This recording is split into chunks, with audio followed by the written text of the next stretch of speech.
Continuing the Naked Civil Servant by Quentin Crisp. Chapter 23. This was an eventuality that I and my enemies had expected, ever since the far-off days when I had first been questioned by the police. A young man called Bermondsey Lizzie had once said, "You'll get 10 years one of these days, girl, but you'll tell them everything, won't you? When you come up for trial, I mean. I'll never forgive you if you don't." Being in a display firm is like working for the movie industry. When you are not coping with a crisis, you are wondering how on earth to fill your time. During one of these lulls, I was given a day off. I decided to spend this buying a pair of shoes. This was always a difficult and dangerous mission for me. If I wanted to use the longest words for the shortest thing, I would say that I was a passive foot fetishist. My feet were smaller than an ordinary mortal's, and I wanted everyone to know this. As time went by, I wore shorter and shorter shoes, not because the length of my feet decreased, but because the amount of discomfort I could bear became greater. Finally, I was able to endure footwear that was hardly visible to the naked eye. For me, as for Hans Andersen's Little Mermaid, every step was agony, but as she had finally been rewarded by dancing with a prince, I never gave up. Almost as uncomfortable as wearing the shoes was buying them. Both I and the shop assistant needed all the fortitude we could summon. I would describe the shoes I had in mind and ask for a size 4. The salesman or woman, according to what sex the management had decided I was, would measure my foot and bring me a shoe that fitted me perfectly. This immediately aroused my suspicion. When I ripped it off and looked at the sole, I found it to be a 6. Moving down the scale in semitones, I would try on successive sizes until my toes were folded inside the shoe like the leaves of an artichoke. Then I would say, "Now, lift me up." If I could stand in them, those were the shoes I bought. Tottering into the street, I screamed for a taxi. To this day my feet are 2 misshapen plinths of twisted bone. Since I knew what an ordeal awaited me once I had entered a shoe shop, I did not do so lightly. I scrutinized the goods in the window until I was sure what I wanted was inside. This was what I was doing on the fatal afternoon. I had already systematically searched all the likely windows in Oxford Street, and was just starting on Charing Cross Road when I was stopped by 2 policemen disguised as human beings. They demanded to see my exemption papers. As always, I showed them the one that said I suffered from sexual perversion. When my inquisitors had retrieved their eyebrows from the roots of their hair, they gave me back this, by now rather grubby document, and I moved on. Outside the Hippodrome Theater, I met by chance a certain part-time hooligan called Mr. Palmer. I slapped on to his plate his ration of eternal wisdom for the day, and turned into Coventry Street. Almost immediately I was stopped a second time by the same 2 men. "Just a moment, you. We are taking you in for soliciting." I marched before them, following the instructions they muttered to me from behind.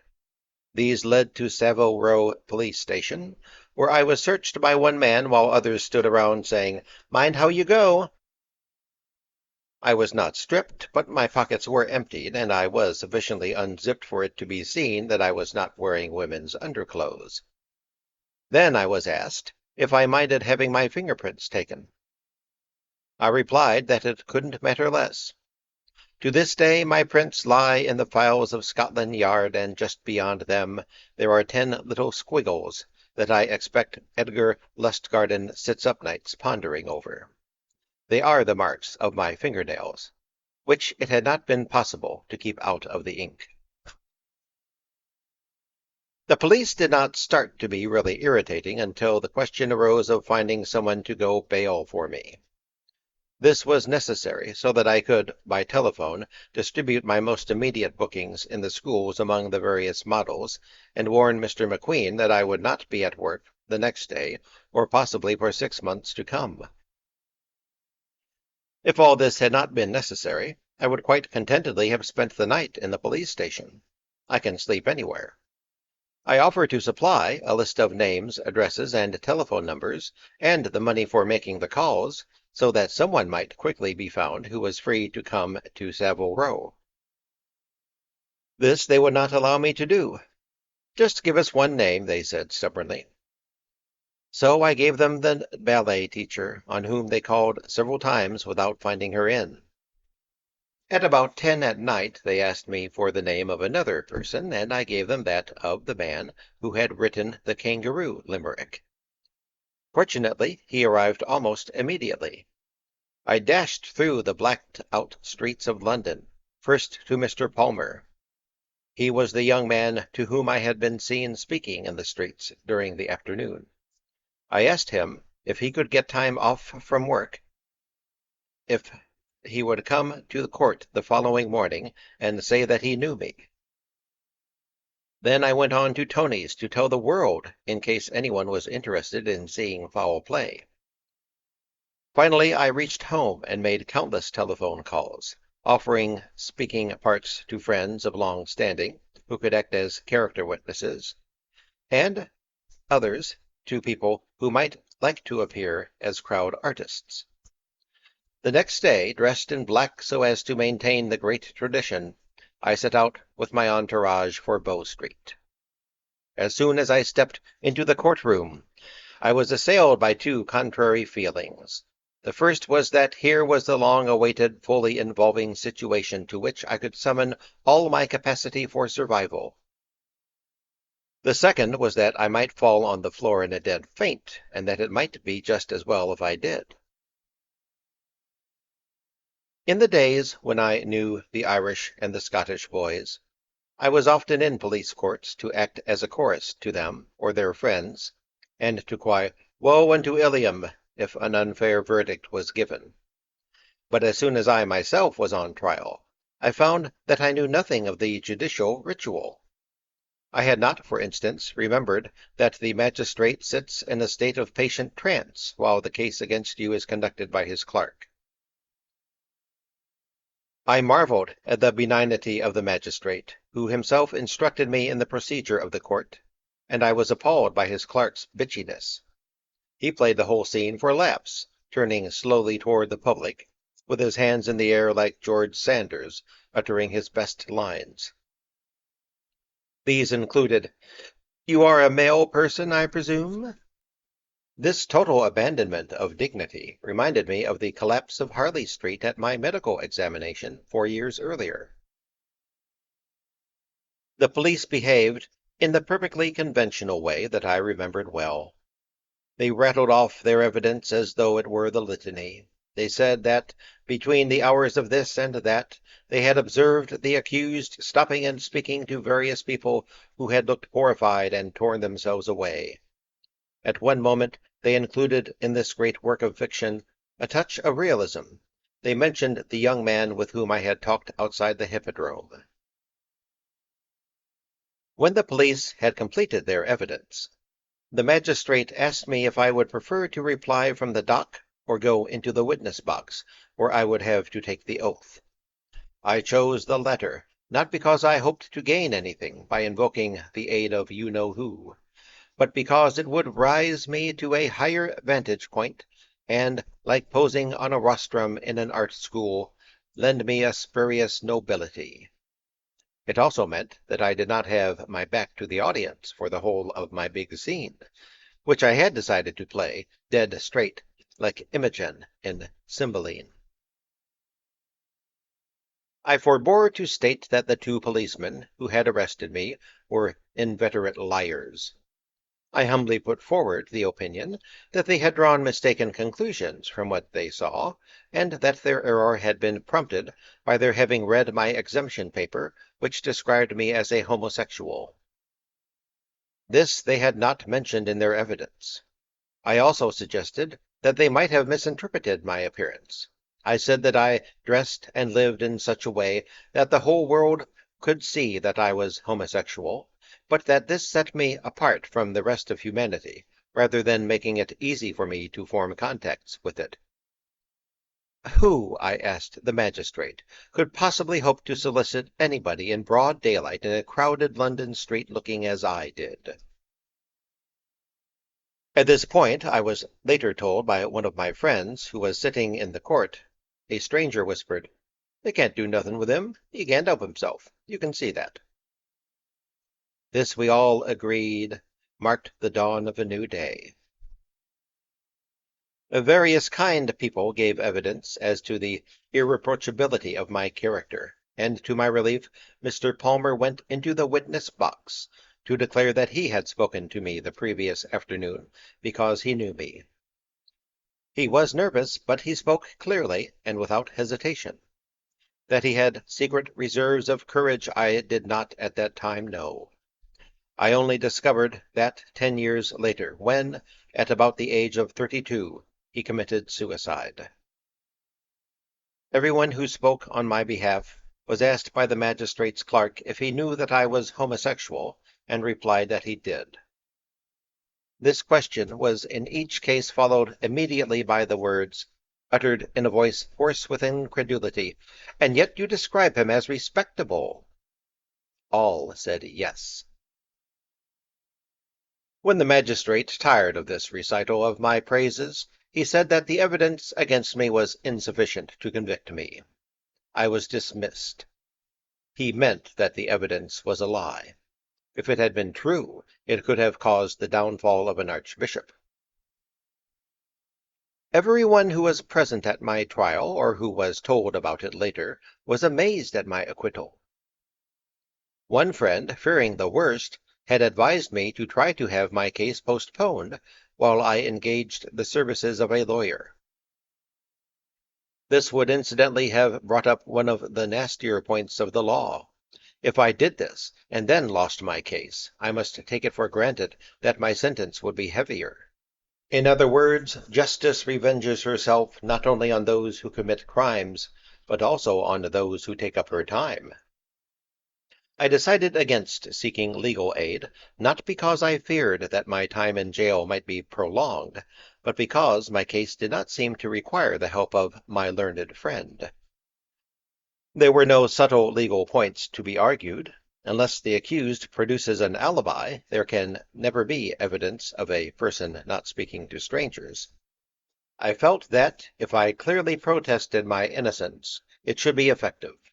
I also feared that a lawyer might deliberately blur the issue of my being homosexual, on the quite logical ground that it was not the point. Whether it was relevant or not, my one desire was to state in a court of law that I was homosexual and as stainless as Sheffield steel. This was a distinction that 10 years earlier would have been very difficult to make, but this magistrate, at least, had seen that this might be so. The police, as usual, merely wanted a conviction. They thought that their case simply could not go wrong once I had been seen in court. This scramble to gain promotion by securing a large number of arrests is an unpleasant part of the police system, but I could not say that, either in this case in particular, or throughout my life generally, the police have treated me badly. What made me feel so unremittingly hostile toward them was their facetiousness, and the insulting manner displayed by a group of people who should at all costs remain neutral. When they arrested me, they could only be accused of stating a little more than they could prove. They followed a known homosexual, who stopped several times, possibly pretending to look in shop windows. Whenever I stopped, a small crowd collected. I don't remember the details of that afternoon, but it would be safe to assume that a few remarks were made to me or at me. Unless constables were standing between me and whoever was speaking, they would not be able to say for certain whether I replied or not. Their crime was that they swore I had, and implied that I had spoken first. I could swear that I did not speak first to anyone, because I never did. I could be fairly certain that I did not answer at all because remarks uttered by strangers, unless they are made in an American accent, always contained a veiled or a naked insult. So I was technically not guilty, and at the time felt appropriately outraged. Yet, if there are degrees of innocence, I would not now claim to have won first-class honors. My thoughts on this subject are vague because I am not sure what the laws against soliciting are framed to prevent. If soliciting is a crime because it is a nuisance to those who do not wish to be importuned, then not only I but most homosexuals are guiltless. Very few men would dare to annoy strangers by detaining them against their will, or even continuing to speak to them if the slightest irritation were evinced. Is soliciting criminal because it is the first step in the procedure of prostitution? This can be less taken for granted in a homosexual context than in any other. Many men make overtures to others without any thought of receiving or parting with money. Of all these charges I would claim to be not guilty, but how innocent am I?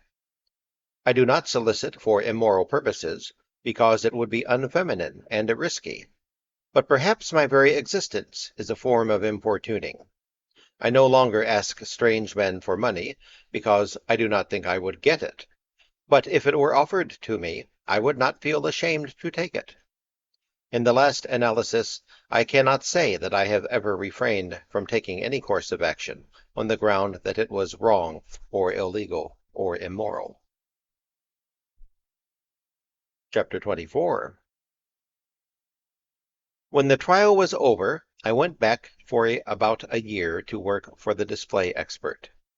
He had sent a note to the court, expressing his confidence in me, and he continued to employ me as though nothing disgraceful had happened. The police were not equally magnanimous. They began systematically to make sure that I was barred from the public houses of Fitzrovia. Finally, to everyone's amazement, even from the Wheatsheaf. My friends protested hotly to the landlord.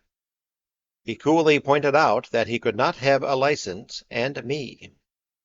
In the past 4 years he had observed so much eccentricity that my presence made very little difference, but the police had accused him of running a funny kind of place, and when he had said, "How funny," they had pointed to me. I was compelled to take the veil of abstinence, which suited me quite well, but I also had to relinquish half my audience, which did not. At first I complained volubly at this narrowing of my kingdom, but gradually snorts gave place to tears as I realized that this was but part of a gradual lessening of scope to which time was just starting to subject me. Peace broke out. On that terrible evening, as I was weaving my way through the West End with a prolonged grand chain movement, as though I were doing the Lancers with the whole world, my name was called. I heard it above the shouting, laughing, singing that went on all that night. Turning, I saw in a doorway the man who had put up with my airs and graces all those long, horrible months in Baron's Court when I had first come to London 14 years earlier. I paused questioningly in front of him. He said, "You look terrible." The horrors of peace were many. Death made easy vanished overnight, and soon love made easy, personified by the American soldiers, also disappeared. At a Christmas party, in one of the rooms in our house, a woman entered and embraced me. Over her shoulder I saw, hesitating in the doorway, a GI. The woman said brightly, "I brought him for you. He's a bit small, but they're getting difficult to find. Come in, Ricky." But not only did love and death become rationed, even mere friendship grew scarce. Londoners started to regret their indiscriminate expansiveness. People do when some moment of shared danger is past. Emotions that had been displayed had now to be lived down. Confidences had been uttered which must now be gainsaid. I, who had once been a landmark more cheerful-looking and more bomb-proof than St. Paul's Cathedral, had ceased to be a talisman. I had become a loathsome reminder of the unfairness of fate. I was still living, while the young, the brave, and the beautiful were dead. All these external changes came at a bad time for me, when they could add their weight to other unwelcome alterations that were taking place within. I was growing old. My friends were delighted and did not resist the temptation occasionally to nudge me toward the grave with a straight talk. A teacher of languages called Lamb Chop came further out into the open than most others. He said, "You are dyeing your hair in order to seem younger." This was untrue. I had started to use henna when I was 24, but as my life was one long journey toward self-assessment, I felt I must always give consideration to the opinions of me held by other people, however malicious I might secretly think them. Since I had adopted my Chi-Chi appearance partly as propaganda, if the message became confused, I must alter it. I set about forcing red out and forcing blue in. This would continue my original purpose of showing that my hair was dyed, but would allow it to be seen that, underneath the tinting, I was gray-haired. The moment that I had decided upon this course of action, long before I had begun to put it into practice on my 40th birthday in 1948, my entire body went into revolt. My face became blistered with a crimson rash. It irritated so much that the effort not to claw myself to pieces was totally exhausting. As soon as the red marks began to appear, the only thing to do was to go home and lie down in the dark, preferably in a draught. After a day or two the redness would begin to subside, and the places where it had been to dry and harden into white scales.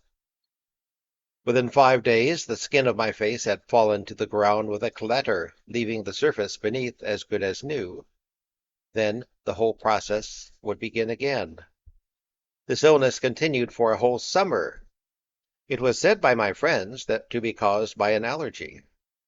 If so, it was an allergy to middle age. I never recovered. Forever after, I could only keep the disfigurement quiescent if I was awash with cortisone and pickled with antihistamine. During a shaky transition state which lasted for about 6 months, I passed from doubtful youth to unmistakable middle age. I became one of the stately homos of England. This was the result in me of entering my blue period. On others, the effect was equally marked. For many years after the war I was never badly savaged by members of the public, nor even directly insulted by them. This was not because anyone had seen the light. Abatement in the hostility of one's enemies must never be thought to signify that they have been won over. It only means that one has ceased to constitute a threat. The attitude toward me of the strangers waned from fear to brutish contempt.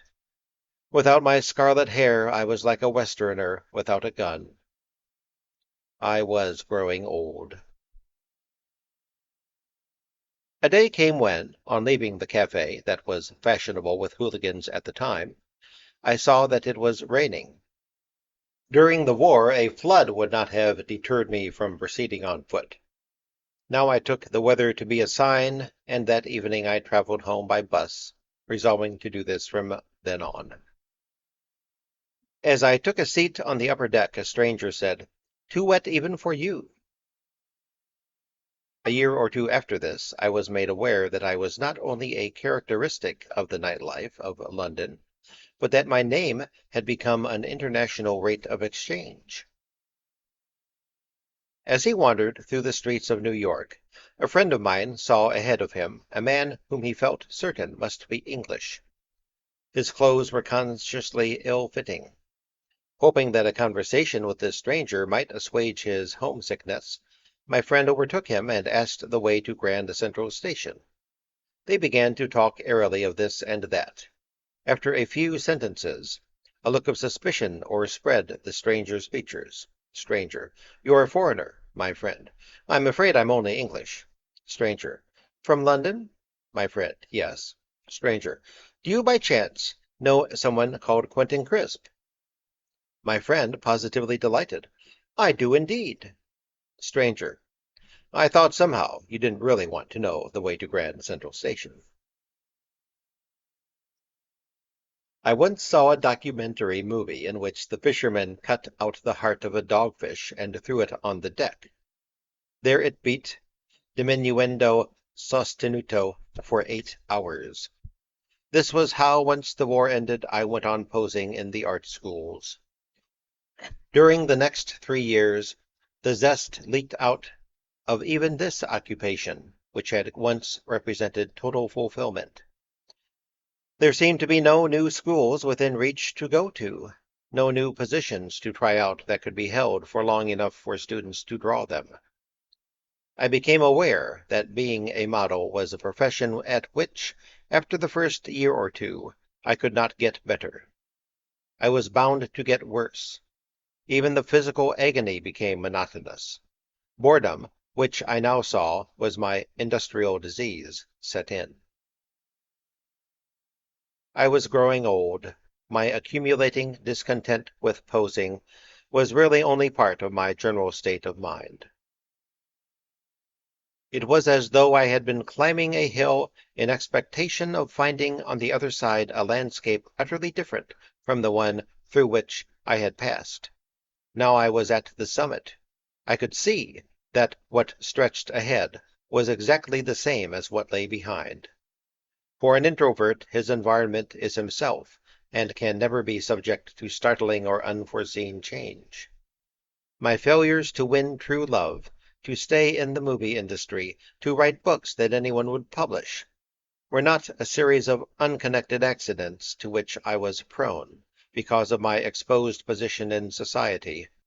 They were the expression of my character, the built-in concomitant of a morbid nature to which dreams were more vivid than reality. The infinitesimally small success that I had known had been achieved inevitably in terms of being rather than of doing. I had gained what I had aimed for when I first got control of my own life. But in middle age, physical well-being faded. Money, fame, wisdom, which are the booby prizes of the elderly, I have never been able to win.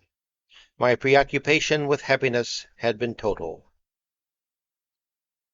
I would not have described myself as miserable, but I was deflated. I realized that my future was past. Whatever I could hope to do, or say, or be, I had done and said and been. This state of affairs occurred prematurely because I had subjected a shallow and horribly articulate personality to a lifetime of unflagging scrutiny. Even a marriage with oneself may not last forever. Until I was 40, it had never dawned on me that I was not immortal.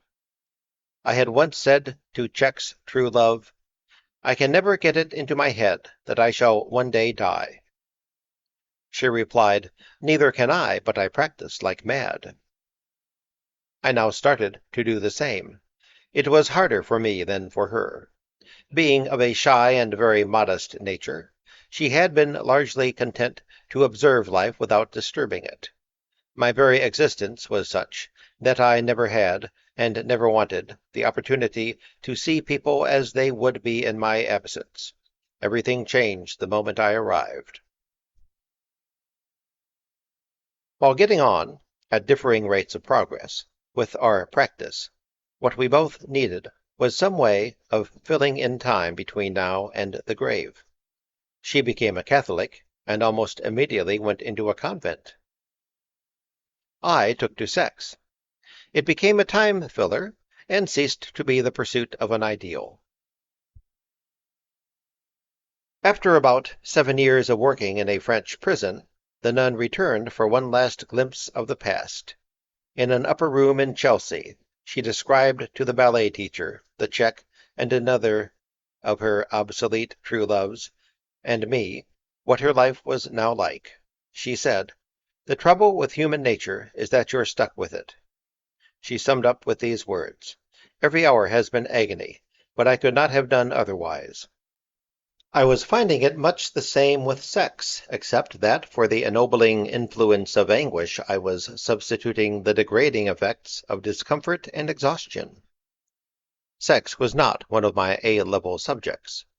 It is only a mirage, floating in shimmering mockery before the bulging eyes of middle-aged men as they stumble with little whimpers toward the double bed, that somewhere there is a person or a position that will evoke from them sensations of which they dimly dream they are capable.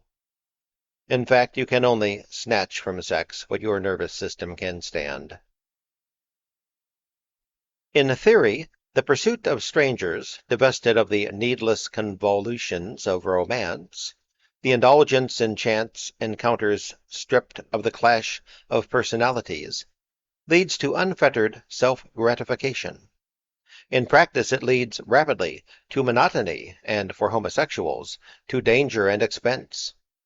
Now that I looked so much older, though the treatment I received out of doors was less cruel, indoors I was used much more shoddily. In my own room no one ever actually demanded money with menaces, but the hard-luck stories with which I was regaled became shameless.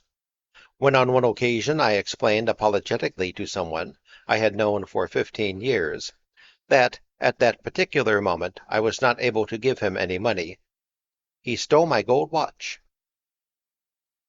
This did not deter him from telephoning me a few weeks later, obviously expecting a cozy chat about old times. So much is robbing queers a matter of routine with such men that it was quite a while before he realized that I did not wish to continue our association. Even if one treasures, like pressed flowers, these sacred moments of defilement, one cannot for long put off the monotony of sex for sex's sake. Staring at the front of people's trousers is, after a time, even less rewarding than gazing into their eyes. As the appeal of any pastime weakens, its habit strengthens. I found that it required a continuous effort of will to keep in mind that what was needed to make sex tolerable was not more of it, but less. At least my daylight hours had to be occupied with other thoughts. I had to earn my living, and if I was going to escape from modeling, I would be compelled to return to some kind of employment in which what was left of my brain was used. I went into the art department of a publishing house. This was the first and only job I ever got by answering a newspaper advertisement. I was amazed that my application was successful. So, I think, were my employers. I sat at a desk and handled a pen and ink or a brush and poster paint. Except in this, my new occupation was utterly unlike being in any other kind of studio. The pace was that of an Antonioni film, the atmosphere as undisturbed as a St. James Street club. However lowly your station in life, the treatment you received, even from directors, was as courteous as a minuet. Doors were held open for you, though you were only a speck on the horizon, and you were addressed as Mr., however angry your interlocutor might be. Most of all, nobody was ever given the sack. Even had a member of the staff arrived tottering drunk, I am sure he would have been scooped into a taxi, readdressed home, and reported to be ill.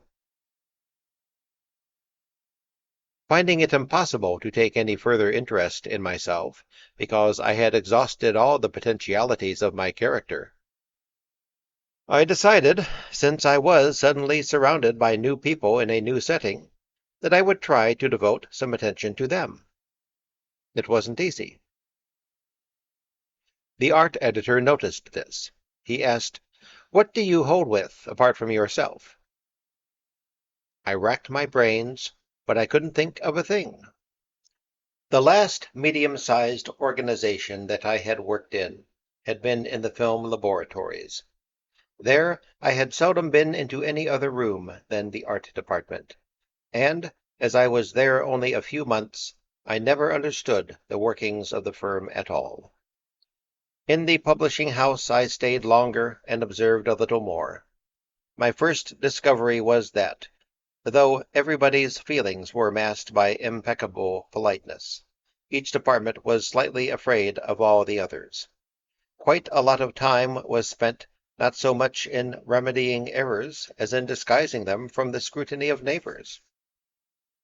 In the outer world I had been made a fool of for so long, and accused of sins so scarlet, that admitting to some slight mistake, such as having spelled a word incorrectly, was like boasting. If anyone had asked me where I felt most at home, I could have replied, in the wrong. In the publishing house, the pleasures of indiscriminate confession were denied me. I was made conscious that, however unworthily, I was a member of a regiment whose honor was brightened or tarnished by my individual conduct. The one common bond that united all departments, and in moments of danger overcame all uneasiness, was the same old hostility toward the ruling caste. When a note was included in everyone's pay packet asking him in future to be more punctual, there was no outcry. That would have been too ungentlemanly. There was a prolonged reverberation of affront. One man uttered the words, "I wouldn't mind arriving at the right time if they did." It was difficult to imagine how anyone could hear himself utter a sentence beginning with the words, "I wouldn't mind arriving at the right time," without laughing. But the complaint was serious. Apparently, even in an organization run like a rest home for retired gentlefolk, the inmates felt themselves to be enduring the humiliations of slavery. To me, the job was like going into retreat before facing the rigors of real life again. I luxuriated in my retirement for 2.5 years. By that time, by hooligan standards, I was rich. It was my policy never to spend more than half my wages so as not to have to work for more than half my days on earth. At home, the drawers where I kept unanswered letters were so full of pound notes that they fell out into the dust whenever I went in search of somebody's address. When I announced that I was leaving the publishing house, the first words uttered by my immediate boss were, "You swine." I think he was chiefly perturbed by the prospect of having to interview new prospective artists. I was hardly a loss to the department. In my room at home I could gladly sit for hours wrapped in a filthy dressing gown and filthier daydreams about myself. But I became restless when I had nothing to occupy me in other people's time. I was always clamoring for work. The moment I was given anything to do, I couldn't wait to get it finished. The other members of the staff adopted the ruse of filling in the hours by doing the work well. This device never occurred to me. Even when I saw from their example the endless time-consuming possibilities of attention to detail, I could not bring myself to try it. I greatly admired meticulousness, but the capacity for it is part of an entirely different temperament from mine. There are strange people in this world who build galleons and bottles for fun. If I had ever attempted a feat of this nature, before the first spar was in place, I would have been bleeding with knife wounds, sticky with gum, and blind with fury. When the day was fixed for my departure, I received a present from the members of the firm who knew me best. I thanked them with unfeigned amazement. These were the people who had suffered most from the annoyance of having me sitting on the corners of their desks, screaming with laughter when I could find nothing better to do. I had been teasingly asked if I intended to go around to every department and shake hands with the entire firm. I said that I did not, but that I would like to see the boss himself before I left. This idea was received with a certain amount of mild mockery. I was still bowing my head before this, when a message arrived saying that the boss would like to see me. I wanted to thank him for being so long-suffering. As I stepped into his office, he said, "I just wanted to say how tolerant I think you've been." I left work partly in order not to be doing it, and partly because I wanted to write a novel. Until now, I had never had the time. I had never been able to collect enough money to live for a year without a job. Now this was possible, and at the outset of this period of affluence, I was introduced to a publisher who, while we were sitting in what he called one of my tatty tea shops, suggested that I should write a book. I almost took a taxi home to begin. 6 months later, I was rushing in the other direction to deliver my typescript to his office. There are 3 reasons for becoming a writer. The first is that you need the money. The second, that you have something to say that you think the world should know. And the third is that you can't think what to do with the long winter evenings. I expect the liveliest books are written from a combination of all 3 motives. I had only the financial one, and that may have been part of the cause of my failure. The publisher didn't like the book. This was a cause for mourning, but hardly for amazement. I am not really equipped to write a novel. As E.M. Forster says, novelists presuppose a world of people interested in human relationships. My trouble was not merely that I was uninterested in them. I didn't think they existed. I tried to write without the literary convention of love, and in the words of one publisher's reader, to succeed in doing this would require genius, or at least style. Another comment was that the story was a satire without anger. I now know that if you describe things as better than they are, you are considered to be romantic. If you describe things as worse than they are, you will be called a realist. And if you describe things exactly as they are, you will be thought of as a satirist. This was the only sense in which my book contained any satire. Every incident depicted had taken place in or on the fringe of my own existence. Every line of dialogue had been spoken in my hearing. As there were no sympathetic characters in real life, there were none in my book. Only the pattern of events was invented. If I wrote without anger, this was natural enough, for before an author can write indignantly about the way things are, he must feel that somebody deserved better. The simplest comment on my book came from the ballet teacher. She said, "I wish you hadn't made every line funny. It's so depressing." Of course, the most obvious explanation for my total lack of success was that I was a bad writer. This idea I did not entertain for a moment. I continued for months to nag all my friends who had any connection, however slender, with the book racket, into promoting the sale of the book. Finally, even when Fred Urquhart, darting about London with my typescript under his arm, could not produce any favorable results, I began to lose interest. There was no actual moment when I decided that further effort was useless. For months the pathetic parcel of greatness continued to lie around in my room waiting to be sent somewhere. It was removed from the bed at night, from the seat of the armchair during the day, and flung from the desk when there was any drawing to be done. Then the failure of the whole venture became overshadowed by a far greater mistake that at first I did not even know I had made. Continued in the next installment. Thank you for listening.